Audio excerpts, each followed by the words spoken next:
एक समय की बात है। सोनपुर नाम के गांव में एक अमीर सेठ रहा करता था। वह बहुत ही लालची और बेईमान था। वह लोगों को मदद के नाम पर ब्याज पर पैसे देता था और उनसे जमीन के कागज रख लेता था और बाद में जमीन हड़प लेता था। सेठ जी, मुझे अपनी बेटी की शादी के लिए कुछ पैसों की जरूरत है। हाँ हाँ, मैं करूँगा ना तुम्हारी मदद। उसके बदले तुम्हें अपनी जमीन के कागज रखने होंगे। हाँ सेठ जी, ये लीजिए। सेठ जमीन के कागज ले लेता है। ये लो अपने पैसे, गिन लो। और हाँ, आराम से दे देना, मुझे कोई जल्दबाजी नहीं है। हाँ, तभी तो तेरा ज्यादा ब्याज बनेगा और मैं तेरी जमीन हड़प लूंगा। उसी गांव में एक गरीब बूढ़ा आदमी रहता था, जिसका एक बेटा और एक बेटी थी। बेटी बहुत बीमार थी और बूढ़े आदमी के पास उसकी दवा कराने के लिए पैसे नहीं थे। बेटा, तुम चिंता मत करो, मैं सेठ से कुछ पैसे उधार मांग लूंगा, फिर तुम्हारी बहन का इलाज करवा लेंगे हम। राम ये बात सुनकर निराश हो जाता है, क्योंकि वह सेठ को बहुत अच्छे से जानता था।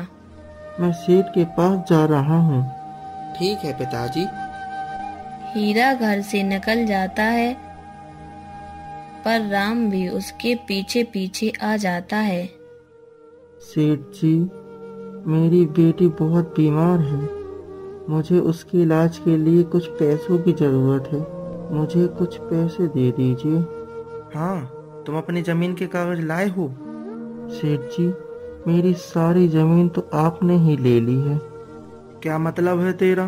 तूने मुझसे उधार पैसे लिए थे और तूने दिए नहीं, इसलिए तो मैंने तेरी जमीन रख ली। अगर तुझे कुछ और पैसे चाहिए तो कुछ ना कुछ तो गिरवी रखना पड़ेगा। घर से कागज लेकर आ। सेठ जी, मुझ पर दया कीजिए, मेरी बेटी बहुत बीमार है, कुछ पैसे दे दीजिए। मेरे पास कोई फ्री का पैसा नहीं है। अगर तुझे पैसे चाहिए तो जा, कुछ गिरवी रखने के लिए लेकर आ।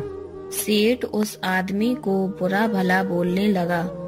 उसकी सारी बात राम सुन लेता है। राम बहुत ही समझदार लड़का था।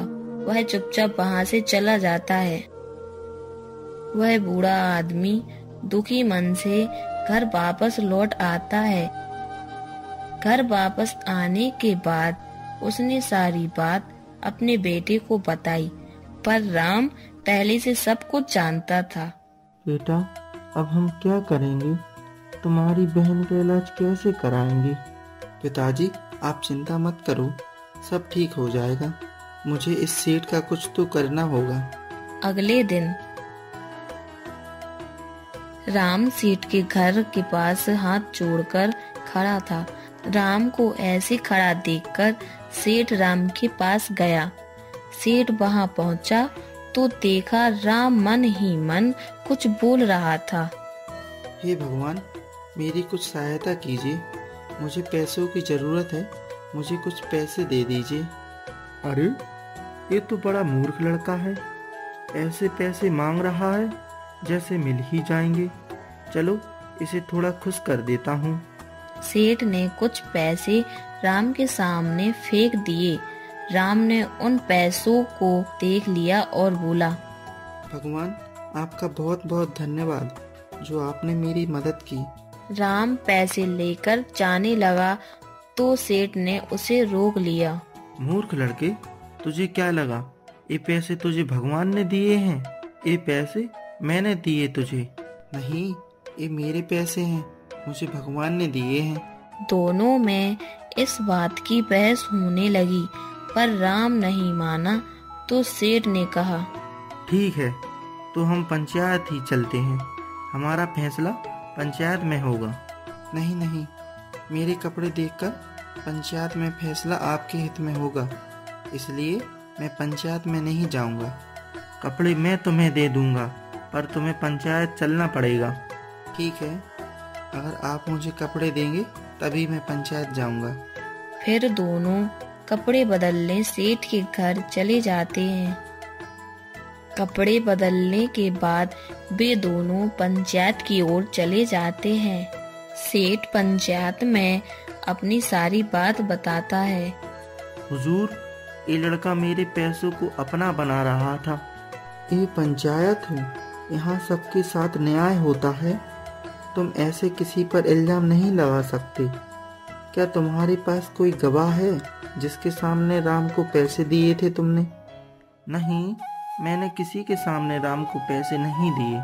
तो कोई ऐसा कागज जिस पर राम ने लिखा हो कि उसने तुमसे पैसे लिए? मेरे पास ऐसा कोई कागज नहीं है। सेठ की बात खत्म होने के बाद राम ने अपनी बात बताई। हुजूर, सेठ के व्यवहार से गांव के कई लोग परेशान हैं। वो गांव के लोगों को फंसाकर उनसे उनकी जमीन हड़प लेता है। वो आज मेरे साथ भी वही सब कर रहा था। सेठ का बस चले तो वह मेरे कपड़ों को भी अपना बोलने लगे। हाँ हुजूर, ये लड़के ने जो कपड़े पहने हैं वह मेरे हैं। देखा हुजूर, सच आपके सामने है। अब आप ही फैसला कीजिए। सेठ ने गांव के लोगों की जमीन हड़प ली है। क्या ये सब सच है?